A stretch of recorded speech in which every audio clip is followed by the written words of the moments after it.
Hi అండి. నమస్తే. Welcome back to Sweety lifestyle. ఈరోజు దసరా స్పెషల్ దేవీ నవరాత్రుల్లో 9 రోజులు అమ్మవారికి నైవేద్యంగా 9 ప్రసాదాలు సమర్పిస్తారండి. ఈరోజు నేను మొదటి రోజు తయారు చేసుకునే ప్రసాదాన్ని కట్టు పొంగల్ని ప్రిపేర్ చేసి చూపిస్తున్నాను. దీనికోసం ముందుగా ఒక కప్పు దాకా రైస్ని తీసుకోవాలి.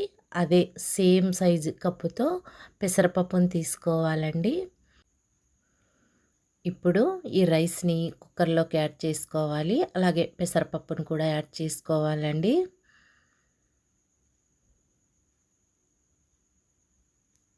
ఇవి 1కి 2 సార్లు బాగా శుభ్రంగా కడగాలి. వాటర్ యాడ్ చేసుకొని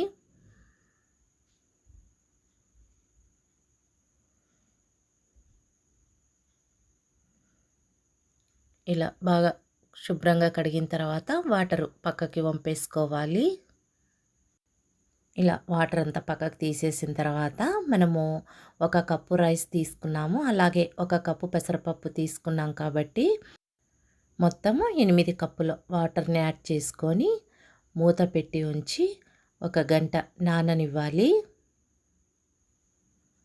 ఇప్పుడు నానిన తర్వాత 1 అవర్ తర్వాత కనీసం ఒక హాఫ్ అన్ అవర్ అయినా నానేలా చూసుకోవాలండి. ఇప్పుడు సరిపడా సాల్ట్ యాడ్ చేసుకోవాలి. ఇక్కడ రాళ్ళుప్పు యాడ్ చేస్తున్నానండి. అలాగే జీలకర్ర హాఫ్ టేబుల్ స్పూన్ యాడ్ చేసుకోవాలి. మిరియాలు ఒక 10 యాడ్ చేయాలి. అలాగే హాఫ్ టేబుల్ స్పూన్ పసుపు,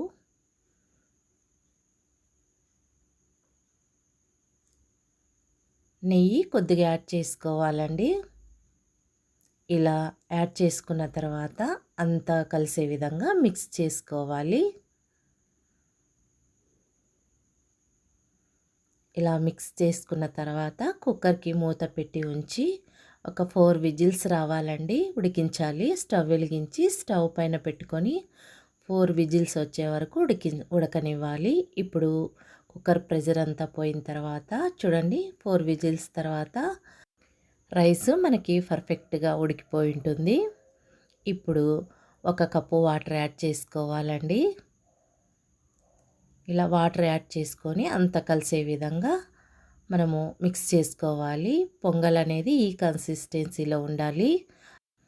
ఇలా ప్రిపేర్ చేసుకుంటే మనకి చల్లారిన తర్వాత కూడా గట్టిపడకుండా ఉంటుందండి. ఇప్పుడు ఈ కుక్కర్ని పక్క స్టవ్ పైకి మార్చేసుకొని స్టవ్ని లో ఫ్లేమ్లో ఉంచి ఉడకనివ్వాలండి. ఇప్పుడు మరొక స్టవ్ పైన ప్యాన్ పెట్టుకోవాలి. ఒక 2 టేబుల్ స్పూన్ ఆయిల్ యాడ్ చేసుకోవాలి. అలాగే 2 టేబుల్ స్పూన్ నెయ్యి యాడ్ చేసుకోవాలండి. మీకు నెయ్యి ఇష్టం లేదంటే మొత్తం ఆయిల్ని యాడ్ చేసుకోవచ్చు. ఇప్పుడు ఆయిల్ వేడైన తర్వాత ఆవాలు, జీలకర్ర, పచ్చిశనగపప్పు, అలాగే మినప్పప్పు యాడ్ చేయాలి. తర్వాత ఒక 4-5 ఎండుమిర్చి యాడ్ చేసుకోవాలండి. అలాగే జీడిపప్పులు ఒక 2 టేబుల్ స్పూన్ దాకా యాడ్ చేసుకోండి. జీడిపప్పు మీ ఇష్టం అండి, ఎక్కించుకొని తగ్గించుకొని వేసుకోవచ్చు. అలాగే 1/2 టేబుల్ స్పూన్ మిరియాల పొడి, ఒక రెమ్మ కరివేపాకు యాడ్ చేసుకోవాలి. అలాగే ఒక 2 పచ్చిమిర్చి కట్ చేసుకొని సన్నగా పొడవుగా కట్ చేసుకొని యాడ్ చేసుకోవాలి. ఇప్పుడు ఈ పోపు అంతా కాగనివ్వాలండి. ఈ పోపులోకి మీరు అల్లాన్ని కూడా చిన్న చిన్న ముక్కలుగా కట్ చేసుకొని యాడ్ చేసుకోవచ్చండి. టేస్ట్ చాలా బాగుంటుంది. అలాగే చివర్లో ఇంగువ యాడ్ చేసుకున్న తర్వాత ఇప్పుడు పొంగల్లోకి పోపుని యాడ్ చేసేసుకోవాలి.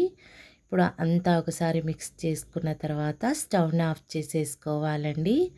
అంతేనండి, మనకి టేస్టీగా కట్టు పొంగలి రెడీ అయిపోయింది. ఇది నైవేద్యంగానే కాదండి, మీరు బ్రేక్ఫాస్ట్ రెసిపీ కూడా ప్రిపేర్ చేసుకోవచ్చు. చాలా హెల్దీ అండి. ఇది అమ్మవారికి మొదటి రోజు ప్రసాదంగా నైవేద్యంగా పెడతారండి.